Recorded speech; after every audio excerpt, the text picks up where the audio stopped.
Oh, Hi, I'm Jacqueline. I'm Joey, and Welcome to the MCM LootBox, the variety show featuring everything nerdy all around Montgomery County, Maryland. If you're watching us on YouTube, be sure to hit that like button and subscribe to Montgomery Community Media to stay up to date on all things MoCo. And with that out of the way, let's get into some local nerdy news. Montgomery County celebrated its 75th annual agricultural fair over the summer, and as always, they hosted a variety of fun carnival games, food, rides, animals, and other fun attractions. So, Joey, did you go to the fair this year?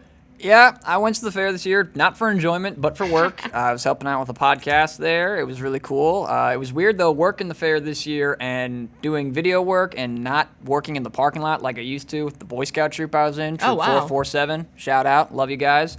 So it was really weird being there this time, but I got to have my big cheese. I got to get my overpriced fair food. And I'll tell you what, you spend a lot of money on that fair food, but here's the thing. It's worth it. You know you're going to, but it feels good to just gorge yourself, right? I mean, who At least doesn't once love a summer. Who doesn't love a deep fried Oreo? Oh, yeah. Come oh, on. yeah. You got like, it. You're not human if you don't love that. Mm-hmm. But in other big news coming out today, Xbox 360's marketplace is no longer live, as well as another interesting development is Game Informer is no longer in publication.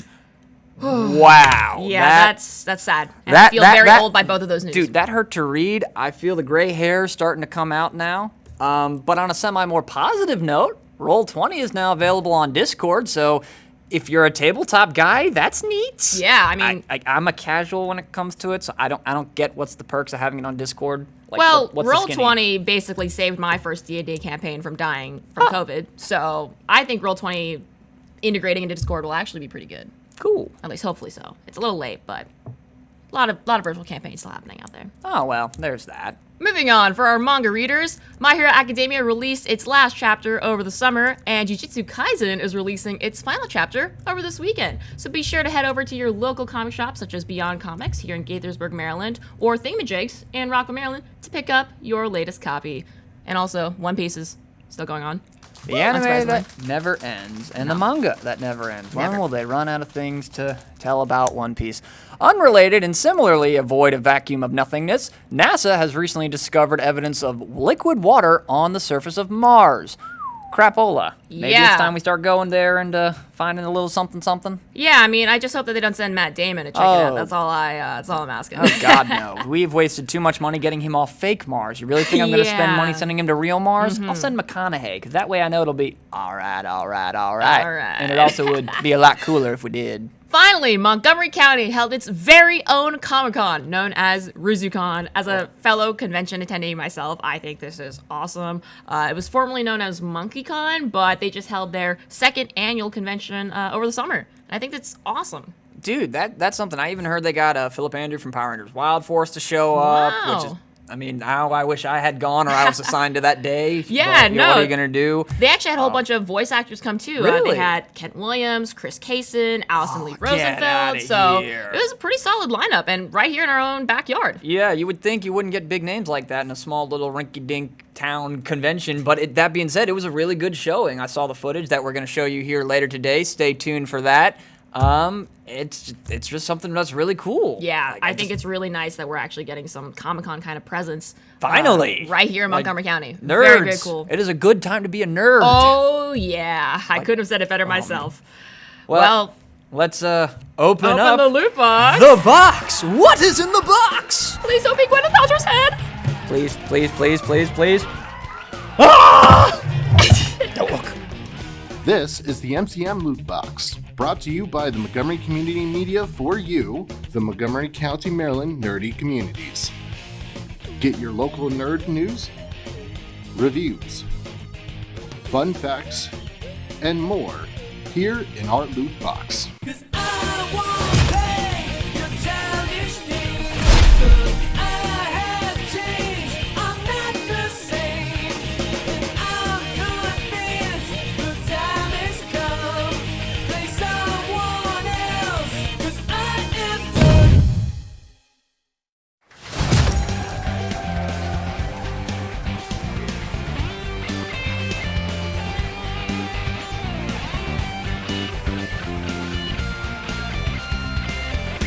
Hey guys, I'm Jimmy Cooney, founder and owner of Dice City Games here in Silver Spring, Maryland.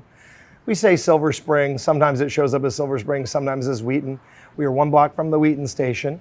And when I was developing Dice City Games, that was important to me because I wanted to open a store not only in my hometown, but also one that could bring in players and help them reconnect with games and find community. So for me, that meant a lot of things. I had grown up playing Dungeons and Dragons. That's a big part of Dice City Games. We sell the books, we have some minis, we have bi-weekly D&D game nights. And then Magic the Gathering was another big one for me. I played casually for years, I played in tournaments. I wanted a store where people can come and connect, whether they're tournament players or casual.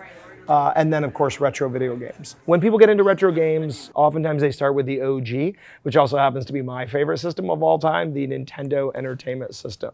So this bad boy is the original control deck unit, which has 2 controllers and the system. A beautiful box copy. That's an example of one of the great things you can come find at Dice City Games.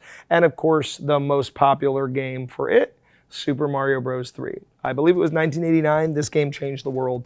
Mario Fever took a form no one had ever seen. Mario became the most recognized human-created character, outpacing Mickey Mouse. And my favorite thing is at Dice City, you can find a copy of this game, beat up for probably $20. You can find a nice clean copy for $30, $35, or you can find a box copy in the $90 to $110 range, depending on its condition. This is a beautiful copy. You can see the corners are great, manual's great, everything's included. That's $110. So people love picking up blue, red, and yellow for Pokemon, but man, gold, platinum, crystal, silver, these days are super hot.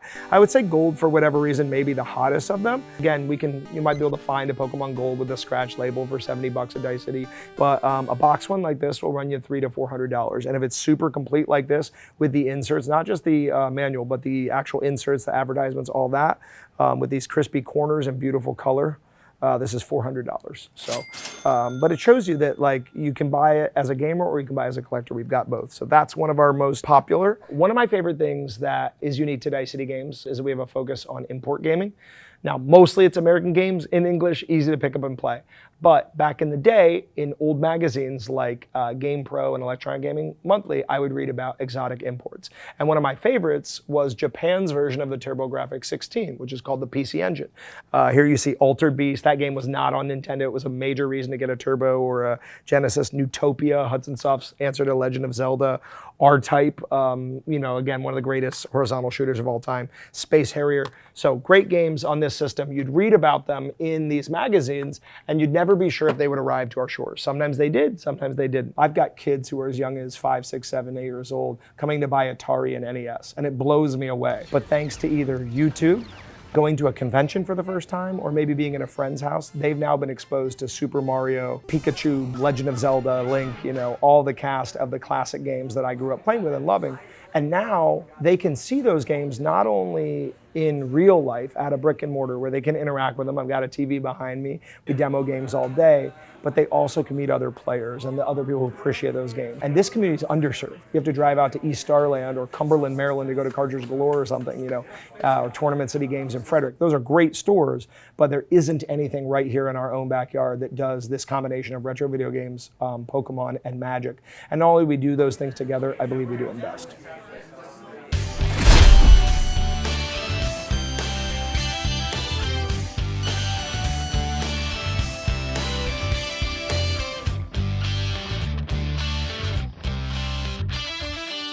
Oh, I love the Nintendo GameCube. Genuinely, it's probably my favorite. That is probably the most iconic startup sound ever, next to the Apple. So Dong. I guess we're going to play in English because I don't speak any other languages. Fun fact, I am not duolingual or bilingual. Oh, Duolingo's the app, so you learn to be bilingual. Yeah, you're Yes, right. the Bird app. I'm a fake Harry Potter fan, though. I only read the first 3 or 4 books, but I love the movies. I love the movies. Don't talk to me then. If you haven't read all the books, you're not allowed to speak on it. I know, You can't speak on it. You But have to read the books. I love the movies. I would like to, yeah. Yeah, read the books. Yeah. Be a good But member of society. I Represent feel the like, for some reason, autumn just is Harry Potter movie time for me. I'd say I guess. November is my favorite time to rewatch I guess. the movies. So we're playing this today because earlier this month, Warner Brothers Games and Unbroken Studios dropped Harry Potter Quidditch Champions. Oh, interesting. Yeah, and it's coming from us from WB Games, Unbroken Studios. It's out now on all platforms, so you got Xbox, PlayStation, PC, Steam, the whole 9 yards, every single one. But because of that, today we're playing what, Jacqueline? Harry Potter Quidditch World Cup on the Nintendo GameCube. Oh, you want the smoke, don't you? You Well, want I the actually just smoke. won the last game, so I think That it's the other way was a around. technicality, and I demand a recount. Cut to a clip. Like, I'm so confused It's as to very how chaotic. you steer. And I I can't tell half don't the know how to time who I. shoot. Oh, How do there I we go. score? You got to get close to the net, and it's got a highlight. Yeah, So when you get I was close, see how you can. Yeah, see, you got to like. Oh, we're just going back and forth. Yeah. B is to shoot, I think. B is shoot. B. Shoot. Oh, you yeah. denied me, dude. Oh, what? Yeah, give me the. Oh, well done, well done, well done. Let's go. Take it, Potter. Take it. I don't Potter. think none of those guys had blonde hair. Well, let's pretend they do because you're Potter and you just got thing. You know, my alma mater, University of Maryland, Oh, shout out I University of know. Maryland, we had a Quidditch team, actually. My cousin Kevin played on it for a semester. Really? Yeah. I was very intrigued by it. Well, that's how I learned Quidditch was like an actual game. I was like, wait, what do you mean you're on the Quidditch team at UMD? Like, how do Yeah. you play Quidditch in real life? Get me in there, Are you supposed to press a button? I don't so know. I'm confused. assuming you do. I've never played It's like this in game. Pokemon, you're like, are you supposed to mash A to try to get the button? That's what I- or No! catch the Pokemon? Oh my god. Not like in the movies. No. Yes, no. like the movies. Not Come like in on, the movies. Pokemon, Don't tell me Pokemon. plot armor is gonna work on Harry Potter. Oh shoot. Oh my god. Oh, dude. This is Dude, intense. how does this end? Oh, one of us has to catch the golden snitch. How do we catch it? Oh my god, this is insane. Yes, this is literally like the movie where they were duking it out. What the- What happened? No! Oh. No! What plot armor baloney is this? That is Scar power, baby. That is plot armor baloney, and the game knows it. It cheated Look me. at That Dude, is. Draco looks twisted. I put up 5 unanswered points. That is. Okay. You know bull. what though? I will That say is baloney. that is ultimately the problem with Quidditch. But that is the Hear rules, me out. though. What is the Oh. point of the shooting and the getting If points? all you gotta it's- do is you just catch gotta catch the the golden, golden snitch, yeah. It makes no sense. Oh. Make it make sense. I mean, dude, like, what? Oh, you know what? Well, no. Well, the snitch is So only look, worth so 150 look, points. I had 0 points, right? 'Cause Right. I didn't get anything. You had 50 points. I'm Catching winning the with sni- 150, so the yeah. snitch is 150 Well, points. catching the snitch just ends the game, and it's worth 150 points. But pretty theoretically, if you had done so well that you surpassed just the Yeah, snitch, then I I still guess could- you could still yeah. win. Okay. Okay, we so I guess answered it makes sense, but man, that is. That makes me mad. I was putting in that work. Good game. No. Like in True Slytherin fashion. What I a will not Malfoy. I will not accept defeat. No. This is baloney and bullpucky, but GG's. yes, But yes. that is the mechanics in this game are fun though. It's aged pretty well. It's fun. Yeah. Honestly though, I will admit it is hard to see the highlighted bubble. Maybe it's just because my vision's so bad. I can't tell We are what person I'm getting old. playing. Like, look at this.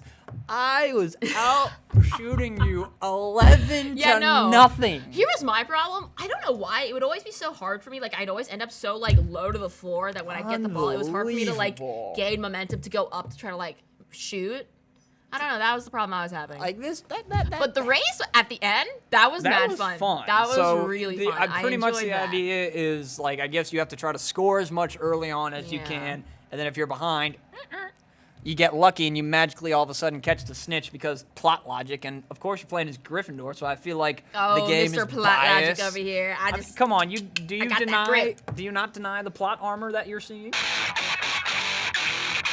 the Gamescom. Gamescom. We gotta talk about Gamescom. Oh, well, There is a lot of hype stuff from Gamescom. well, I guess this the real year. question is, what do you want to talk about from Gamescom? Oh God, what to even talk about first? There's so many things. Well, I mean, got something. Out of a familiar local studio known as Bethesda, there is Indiana Jones and the Great Circle, coming from Bethesda Studios this fall on Xbox, Steam, and on PC, but not on PlayStation until spring Yep. 2025. Yep. Ouch. Yeah. And Hey, at here's- least it's coming to PlayStation. well, here's the thing about it, though, that really irritates me, though, is like, I love Indiana Jones, and what, just because I'm on a PlayStation, I gotta wait 5 more months for it to show up? And here's the Yeah. other thing. It's like, By then, I'll know about all the bugs. I'll know about if they've patched things. It is a Bethesda game after all. Right. So here's the thing. Like, if anything, it'll negate the buyer's remorse maybe from the PlayStation 5 market, but I think that also might hurt the game a little bit by doing it. Now, that's a negative critique, sure, but some positive news about it. Troy Baker. Troy Baker coming in to voice Indy. Now, I know that's an excellent choice. Now, I know Lucasfilm and the people who make the movies will tell you only Harrison Ford can be Indy, but I've heard some of the audio from the game, and I'll be honest, Troy Baker does a pretty solid job as Indy, guys. I agree. I went in a little skeptical, even though I love Troy Baker. I was like, well, but yeah, Indy though, like that's a big. But you character. know, Baker can do it. Though. He delivers as always. Wasn't he? He was like Joel in The Last of Us, wasn't he? And didn't he also? No, he didn't do Nathan Drake. That was somebody else. He was someone else in Uncharted, though. I'm blanking on the name. Well, that's another positive thing, though. Is this game does look a lot like Uncharted. It looks a lot like Tomb Raider. And it claims you'll have all the availability, like in the Indiana Jones world. Like, you'll have conniving villains, you'll have ancient artifacts and action-based gameplay. But I feel like this game's also going to be really linear. Only time will tell. And I guess I will have to wait till spring 2025. But all my friends on Xbox, you get to play it hopefully this fall. And I'll probably get it on my PC. I built that thing for a reason, dang it. You're a PC person. But I know another game that I know you're very excited for. Oh. Borderlands 4, baby. Oh, yeah. So I was watching the Gamescom live feed, or live stream, rather, while they were announcing all these big reveals, and the Borderlands 4 trailer came on. And I didn't know what it was at first, but the minute the guy picks up the mask and you see the psycho mask from Borderlands, and I was just like, oh, it's game over. Losing my mind. It was insane. Like, I'm so hyped. Me and my buddies, we had played Borderlands 3, all the DLC from Borderlands 3. I played a little bit of 2 with them. Like, we grew up playing all of these games together. And this is now, I think, the 7th or 8th game in the whole series, 4th mainline title. Right. And I hope it's really, really good, considering their film adaptation was a huge flop. I was literally just going to say. Sorry, not sorry. As that long movie as was it's bad. better than the movie, then I think we'll be okay. Well, but that's also a not low a very bar. Yeah, I was going to say, that's a low bar, dude. That's low-hanging fruit. And I know it's easy to take a shot at it, but I'm really excited for Borderlands 4. The third game was perfect. It was amazing. I can't wait. But on the flip side, when it comes to movie adaptations and all that, at least the Dune movies are good. Right. And we do have Dune Awakening coming out. I was curious as to well. what you thought about that, because I know you're all into Dune and you got the creepy popcorn bucket. I love Dune, baby! Give me them sandworms! Never do that ever again. Oh my gosh, that was not pleasant to watch. Listen, Please. I love Dune. What can I say? I've seen the David Lynch Dune. I don't recommend it, but I have seen it. Oh, come on. David Lynch Dune's fine. I haven't read the book, though, actually. So But what'd you I'm think not of the actually game a trailer, though? Like, what'd you think of the okay, footage? I think... All right. I think the game looks really fun. I'm really excited about it.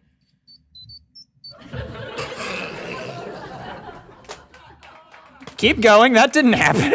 Is that from Kim Possible? It's Power Rangers. I swear to God. I'm sorry. I know. That was probably. Why does everyone always think it's Kim Possible? It's 5 beats is Kim Possible. It's dun dun dun dun, and Power Rangers is dun dun dun dun dun dun. It's similar. There It's is similar. a difference. I digress.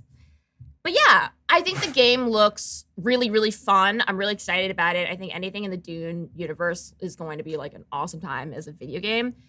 Visually, I think it didn't impress me. Well, it's a desert. There's not much to be seen. But just like, just graphically, I don't know. It looked very subpar to me. I don't know. Maybe I'm being harsh. I'm still gonna play it. I mean, to be fair, everyone's critical of the things they love, right? That's I mean, fair. That's fair. I mean, would it's definitely say- the game I'm the most excited for that they. Well, that here's they a real showed. question. Off the trailer from the footage from Gamescom, would you say it's worth $70 for a brand new game, or would you say it's more like a $40 game from how it looks? That's the real question. That's the question I find myself asking all the time. It's Do you valid. want to pay full price for this? Valid. Video games are expensive.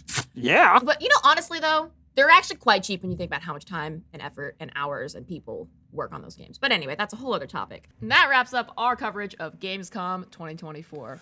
Yes! Let's go, Gamescom! Woo! That was for us, right? Yes, of course it was. I paid them to do that. You think audience clapper comes cheap?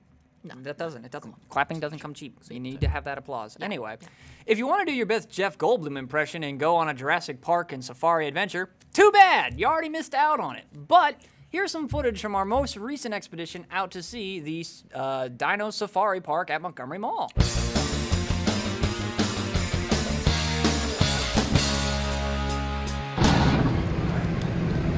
We We are in a parking lot celebrating animatronics and celebrating science and technology. And it is just awesome to see all the families here. And one last thing I'll say, the state dinosaur of Maryland is an astrodon. I did not know we had a state dinosaur, but it's one of the things about this for the adults too. I've seen 2 adults like say, "Oh, I didn't know that." Like, this is a lifelong learning space, right? Like, you're never too old to appreciate what's going on here. This was inspired by light festivals in China and really reflects the type of place like Montgomery County where we speak 100 languages. We've got 4 kids from ages 13 to 5, and I've thought about things I can do with each one of them. My 13-year-old's gonna love seeing if she can climb up one of these dinosaurs or ride the little dino safari over there. My little guy's gonna love playing with the animatrons and figuring out. My middle daughter's, who's kind of a mini anthropologist, is gonna try to say what's what and tell us all. So it's just it's a great way to activate a space and to have fun and learn at the same time. And as chair of the education committee, that's what we want.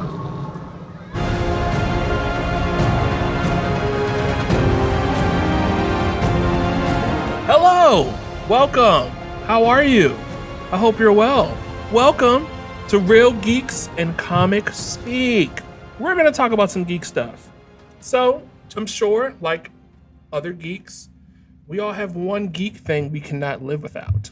So, we're going to share each other's, what is your geek thing you can't live without? So, we want to hear from you as well. So, in the comments section, put down below, what's your geek thing you can't live without? It could be anything. Film, TV, video games, comics. We're going to talk about it all. So, my geek thing is a little genre I like to call tokusatsu. Say it with me, Zach. Tokusatsu. That's right. Tokusatsu is it's essentially special effects, live action special effects. Okay. So immediately what comes to mind, the godfather, if you will, of the genre in Japan is Godzilla. So giant monsters, mech robots, practical effects, those miniature sets that blow up and explode, and the monster or figure is standing super tall, sparks are flying, blood splattering. That is tokusatsu in a nutshell. Well, that's my geek thing. But what about you? What's your geek thing? My geek. So you've known me for a while. This is surprising nobody. Oh man, this is not a stretch. Oh man, this is Batman the Animated Series. This is easy. This is the easiest question I've ever had in my life. Look at that. Look at that. So let me get around. I'll go around about it for a second. So Patton Oswalt had in his book Silver Screen Fiend. He talks about night cafes. So it's a term he calls night cafes. And it's derived from the fact that when he saw Van Gogh's night cafe in real life, it had such a profound effect on him, like creatively, that, like, as he put it, you walk in one room and you come out a different person, right? It's like Batman. Batman, exactly. Batman the Animated Series was my night cafe. Right? So I should say that it's a Fox Kids show. It's a show that ran on Fox Kids. It was produced by Warner Brothers Animation, 1992 to 1995, and it gave birth to the DC animated universe of Superman the Animated Series, Justice League, Batman Beyond. Yeah, I mean, this is fun. This is fun to talk about. Absolutely. Man. Yeah, man. You know, everyone has their geek thing they can't live without. For us, you know, it's a amalgamation of things. But thanks for watching, everybody. So if you like what you saw, hit that like button, subscribe to our channel. You can find us on YouTube, Instagram, and X at MyMCMedia. And we'll do more of these, won't we, Zach?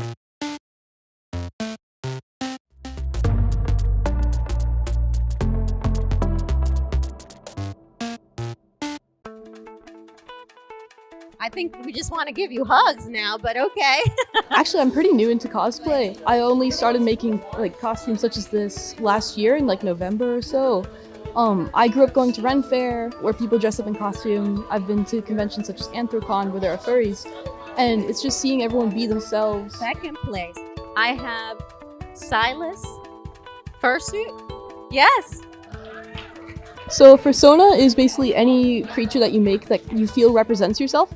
So it can be like how you truly see yourself or the ideal traits that you want. So like if someone wants to see themselves as like being brave, they might go for a lion. something like that. It's just like a representation. I was always a huge fan of horror games, and I just like found out about FNAF like it was like a year or two ago, and I was just like, oh, wouldn't it be awesome if we could cosplay as one of the animatronics? So in first place, I have Max. I just stumbled upon the game, was playing, and then it was one of the cards I got in the gacha system, as you all play in most gacha games. I liked her design enough, so I was like, okay, realistically, can I make a hat big enough? I can, apparently, but her hat's actually way bigger than this. I started being a little kid and dress up all the time. I always wanted to be a princess, I said, as my job. And so growing up being a cosplayer kind of lets me not necessarily fully get paid for it, but it is kind of a job of trying to be an influencer at least. But you get to see people wearing outfits or in cosplays of characters you know, and you immediately have something in common with them, which makes me so happy and so excited, and it's so much like fun to then make friends, and you're like, oh, you like superheroes? I like superheroes. You like that anime? I like that anime. I mean, as an actor, I want it all. Yeah. Like, there's never an actor who's like, I only want one thing in my life. No, I'll take a bit part. But, any chance to get in the booth and do, and feel creative and have fun, that's what I'm here for. So it's all good. Kent, for those of you who do not know, he has been announced as the English dub voice of Dr. Vegapunk, so congratulations! I thought at first, I'm not even allowed to audition for this. I've already been too many characters, they'll never let it happen. And it was a bone of contention, I found out, that for casting, the director was really gunning for my voice and wanted to make sure, but yeah. And also, the thing is, he talks to one of my other characters in a flashback. So it's like, I get to talk to myself. That's two different. I loved it. He is so high octane. Mouth Olympics. He is the most challenging role I've ever had. Wow. And my favorite already. Wow, already your favorite. And no one can see him until September 17th. When you're alone in a dark booth, you forget sometimes if anybody's ever going to see the thing that you're working on. And then you come to a con and you're like, oh, it's so cool to get to feel like a rock star for a day. So many areas around the country get to experience this and have these big conventions where they get to meet different people who have similar interests. And it's awesome that now this county has it too. It's my first time being here. It's a small con, but it's very homey, close to home, local, and it brought me here because it's closer to the community, that is closer to my community and where I usually am. And my store I try to bring stuff that everybody can share, bring a smile to them. It is nice to have something so local and something that's so easily affordable for the people who live nearby, especially the college students who might not be in college and have to work on allowance. It's nice to know that there's something that's affordable and also close for people who can't really go out to do the big conventions, that are like $100 a day, Me and many of my friends live in the area, and it's a shame that we all have to go out, an hour plus to go to the nearest anime pop culture convention. It would make most sense to have one in Montgomery County, so I'm very happy that there is one, and I will re-up every year because of that. I feel like it's a good start because, again, most of the big cons I've seen are in DC or Arlington, anything not so much local up here, because as big as Maryland is, I don't really see a lot of big cons in Maryland itself until you get closer to DC. DC traffic is terrible. So having a con not in the middle of that would be really nice. People's choice. So we're going to start over here with our team.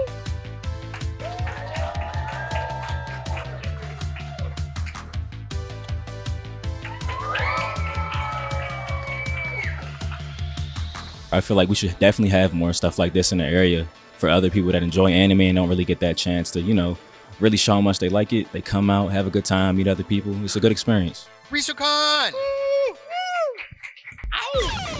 We hope you enjoyed our coverage of RizuCon 2024. Be sure to follow them to see when they're around next year. Oh, I'm buying my ticket already for next year, man. I'm real excited. I'm sure it's going to be a blast. Don't forget to like, comment, subscribe, and share. And if you have any suggestions on what we should cover next time, leave us a comment down here on the YouTube comments section.